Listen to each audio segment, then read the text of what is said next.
Hello, my name is Giorgio Severi, and today I would like to talk to you about our work on designing vector attacks against malware classifiers, leveraging model explanations.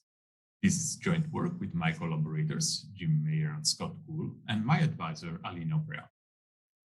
Machine learning-based malware detectors are increasingly being integrated into defense in-depth strategies by security companies.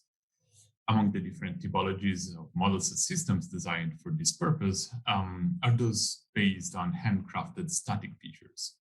These systems look at the binary without executing it and extract relevant information or features that are used to distinguish potentially harmful files. This class of models is often deployed on endpoints and used for pre-execution prevention due to its ability to perform inference on crowdsourced thread feeds. And looking at the hundreds of millions of unique binaries provided by just one of these platforms, it's easy to see why they represent an ideal source of training data. We argue, though, that the resulting model is then deployed on endpoints, and hopefully it will be capable of correctly distinguishing between benign and malicious software. This pipeline, however, offers quite a natural injection point for an adversary who is interested in subverting the decision of the deployed model. Such an adversary could disseminate purposely crafted binaries by submitting them to the crowdsourcing platform and shrouding themselves in the crowd of other users submitting legitimate files. In particular, the attacker could leverage the generally large variance observed in benign software or goodware to make sure that their diffusion campaign goes unnoticed. These contaminants would then be aggregated together with legitimate data, ending up in the training set used by model developers. And this process would allow the attacker to induce over street signs.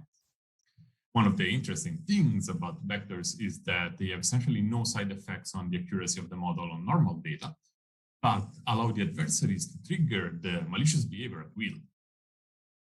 And since we are working with feature vectors, in general, the attacker capabilities vary according to the level of knowledge of the characteristics of the victim model, such as the architecture or training parameters, and the degree of control over the feature vectors and training labels that the attacker has.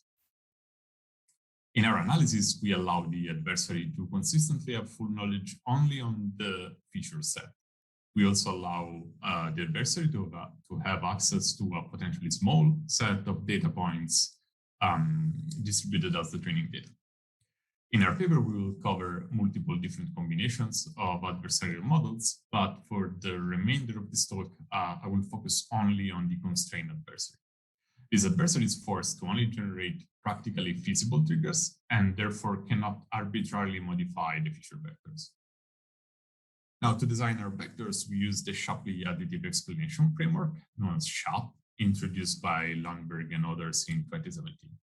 This framework is backed by game theoretical results and provide a unified explanation methodology applicable to all models.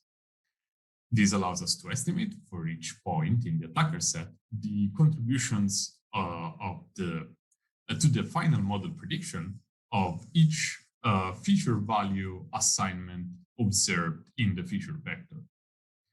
This local interpretability information can then be aggregated over all known data points to obtain a global intuition of the feature importance and the direction which each feature contributes to the model decision. With the aggregate information obtained using SHAP, we devised two strategies to create the triggers.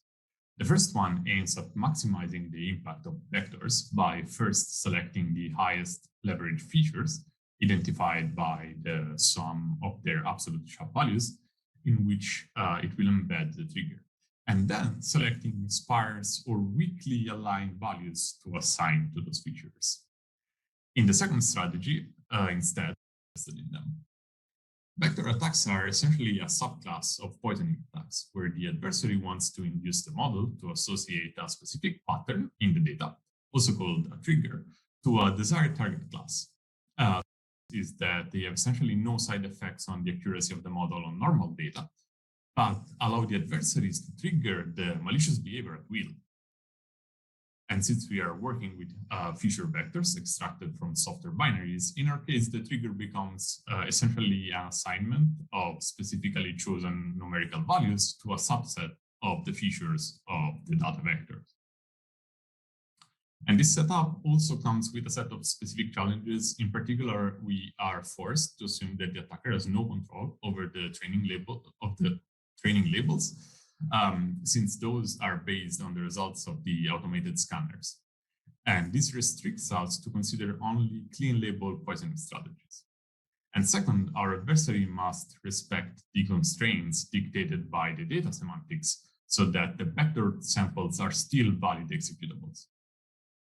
In general, the attacker capabilities vary according to the level of knowledge of the characteristics of the victim model, such as the architecture or training parameters, and the degree of control over the feature vectors and training labels that the attacker has.